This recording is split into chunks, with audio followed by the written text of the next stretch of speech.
مسلم league نون کے قائد نواز شریف نے عمران خان کو سیاستدان تسلیم کرنے سے انکار کرتے ہوئے دہشت گرد قرار دے دیا۔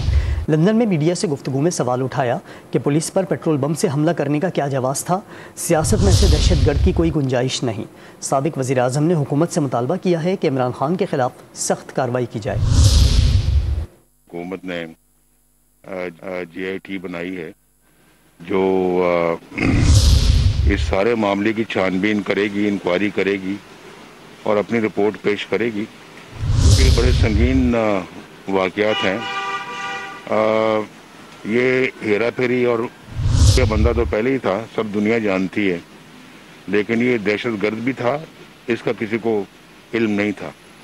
اب واسطہ پڑا ہے تو سامنے آیا ہے، اور ایسی ویسی کوئی دہشت گردی، یعنی میں نے نہ اس سے کوئی بڑا فراڈیا پاکستان کی سیاست میں کوئی دیکھا ہے، اور نہ کوئی اس طرح کا میں نے دہشت گرد پاکستان کی سیاست میں کو دیکھا ہے۔